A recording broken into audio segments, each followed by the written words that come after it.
What's up, Taiwan? I'm Joyce Tseng with news from here in Taiwan and around the world. More than 200 million people are expected to vote in Indonesia's presidential and legislative elections on Wednesday, and about 2 million of them will be casting ballots from abroad. Our reporter Tiffany Wong went to a polling site in Taiwan to learn more. Over 1,000 Indonesians are coming to vote for their presidential and legislative elections here at this polling station in New Taipei City. Indonesia is the world's third largest democracy and has made strong efforts to make sure that every voter gets to submit a ballot. The country offers in-person, absentee, and mobile voting to reach people on its thousands of islands and even abroad.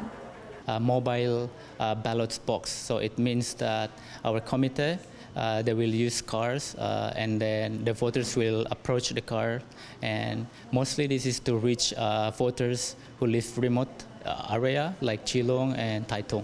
The current government, they are trying to accommodate every citizen to exercise their rights to vote in order to maintain this democracy and free elections. Indonesia is a major Asia-Pacific economy and a focus of outgoing President Tsai Ing-wen's new southbound policy, a policy designed to shift dependence away from China and towards Southeast Asia.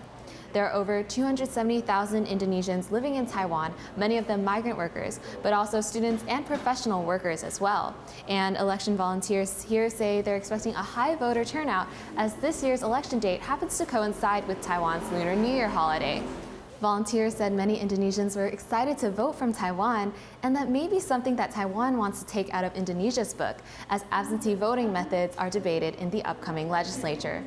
Justin Wu and Tiffany Wong in New Taipei City for TaiwanPlus. The U.S. Senate has passed an emergency foreign aid package to support Taiwan, Ukraine, and Israel. The long-awaited bill of just over $95 billion earmarks just under $5 billion for Taiwan and allies in the Indo-Pacific. The Senate's approval isn't the final step for the bill. It now heads to the House of Representatives for a vote. Several Republicans have already said they'll block the bill, saying foreign aid should be spent on domestic issues instead.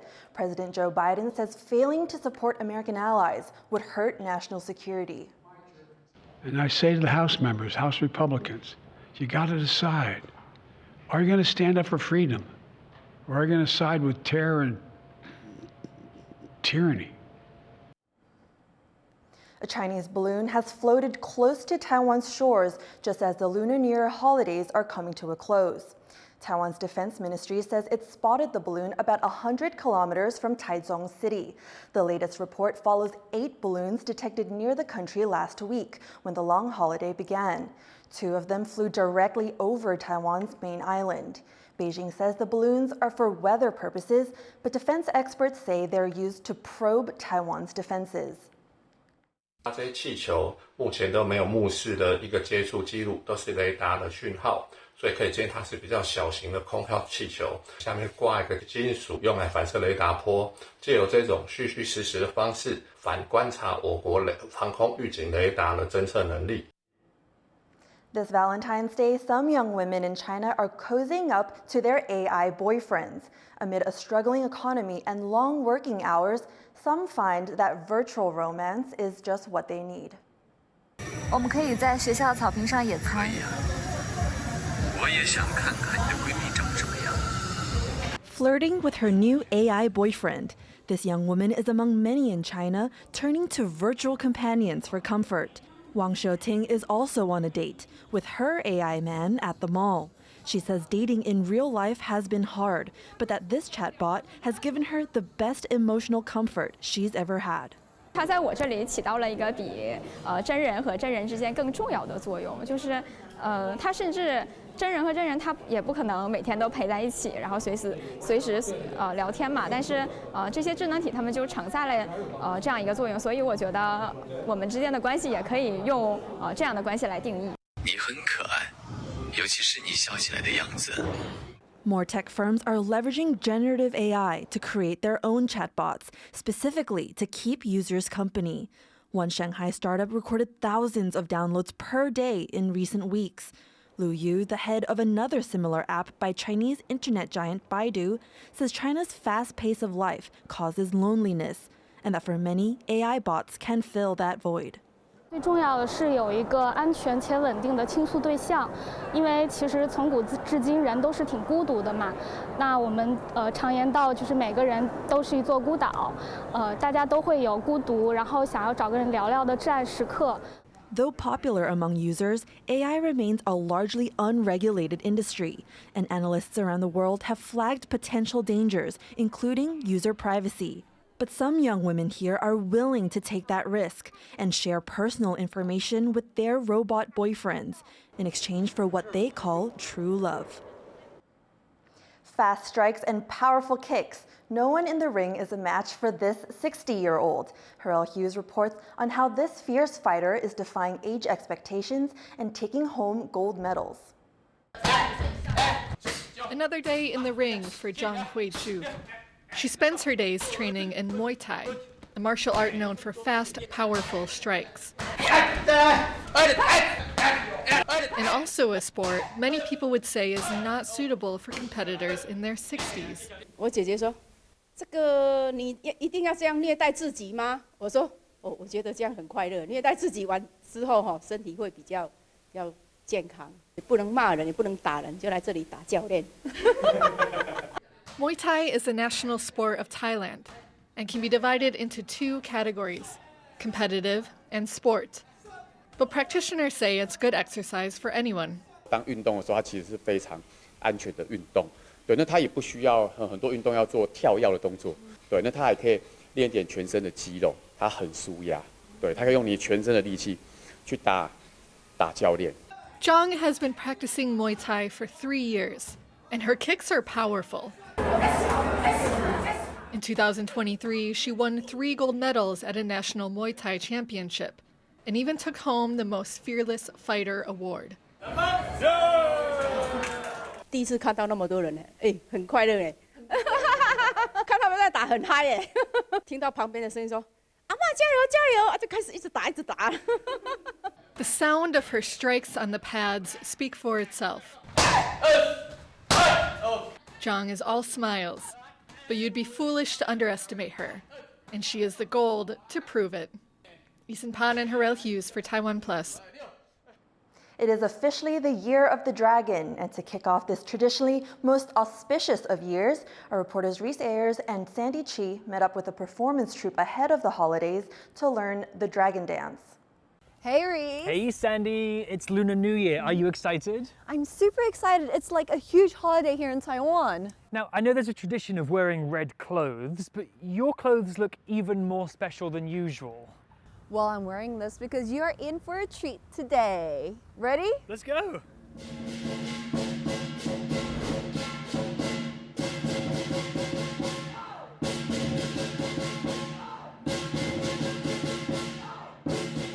So, Sandy, what's going on over here? Well, we are in Keelung now, and also it's just located northeast of Taipei. And since it's the Year of the Dragon, we'll meet up with Master Lu's Dragon and Lion dance troupe to take a look at what it takes to do the dance. The rippling and twisting dragon dance is typically performed by a team of 9 people. That's a lucky number in the Chinese-speaking world, with one additional performer controlling the pearl. The pearl represents wisdom, and the dragon will chase it throughout the performance. 实际上，舞龙它龙啊，这个是帝王的象征嘛，代表很有代表这个高高在上了。 Dragon dances date back over 2,000 years, all the way to China's Han Dynasty. They were performed during times of drought. That's because in Chinese folklore, the dragon is associated not with fire, but with water. Nowadays, the dance is performed at festivals in the hope of encouraging fortune and prosperity. 所以说，一般在庙会人家看到龙的话，基本上来讲人家一些信徒都会膜拜所以说基本上它里面的一个精髓第一个让促进大家的一个团结力以及祥和。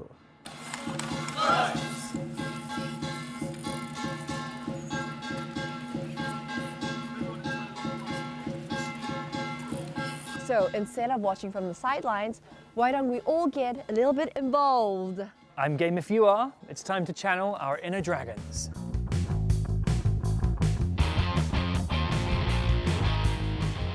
先练出场姿势，龙头起之后，龙身拉直，好了，往前走，先拉直线走，基本上是右手在上，左手在下。第3节左手可以再拖高一点，然后右手下来一点。Oh, it's harder than it looks. It's also pretty heavy. You really have to use a lot of shoulder strength and your upper arms. 变咯，变位置。好，停。感觉怎么样？真的很累，就是你的肩膀跟着手背力要有，手臂会，所以会酸。对，所以基本我们都会做一些体能。对，这个肌耐力一定要有。As Sandy and I quickly discovered, it's not only a physically demanding form of performance art, but it also requires a lot of teamwork and determination. It's no simple task expressing the true essence of the dragon dance. 实际上舞龙是很不好教的，因为它人多，你差一个就不困难度就有。它的架构啊，的确是一个很深根蒂固啊，它可以结合什么呢？可以结合每一个人的一个团结力。Master Lu's performers practice for 3 hours a day, 6 days a week, rain or shine, to perfect a physically demanding and precisely choreographed routine. 你真正在训练的时候，可能一个动作，一个人他可能忘记失误了，导致说这个动作我们再重来学一次，会一直这样子重复这样子。Master Lu and his troop's dedication to the art of dragon dancing is clear, through the time and effort they put into becoming internationally celebrated performers.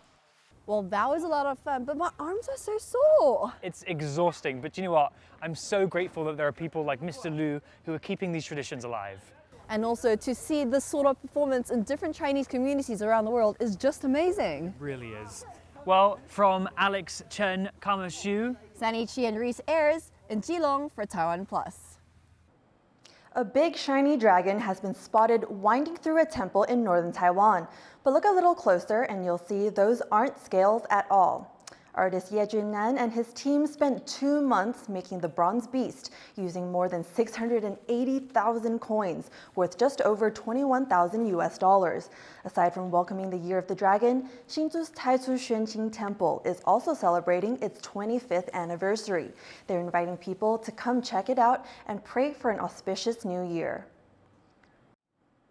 With a new lunar year comes people wishing for new fortunes.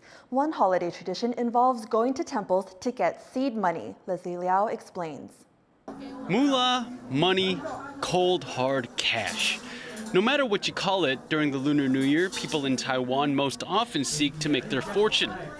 One way people go about securing financial success this time of year is by going to temples and receiving seed money. These often nominal and symbolic coins are supposed to bless the holders with financial fortune for the coming year. People in Taiwan take seed money seriously. One temple in New Taipei City prepared 100,000 pieces of lucky cash. Crowds flocked to the scene in hopes of securing their own. Some people traveled long distances to get there. 5点半起床，6点半出发。 And once believers got to the temple, there was a long line of people waiting to collect their coins. 这边排队大概排40分钟就对。 Over in Zhanghua County, people began lining up outside a temple before the sun came up. 长长的人龙哦，今年特别长。 People braved the cold weather to get one of this temple's 5,000 limited coins. In Taiwan, it's believed that how your Lunar New Year starts is how the rest of your year will go. Money may not grow on trees, but with a little seed money from the right temple, watered with a fair bit of luck, it might begin to grow in your bank account. Scott Huang and Leslie Liao for TaiwanPlus. Thank you for watching What's Up Taiwan. You can visit the TaiwanPlus website or follow our social media for more stories from Taiwan and around the world. Before we go, take in the colorful lights of the ongoing Lantern Festival in southern Pingtung County. I'm Joyce. Take care, and I'll see you next week.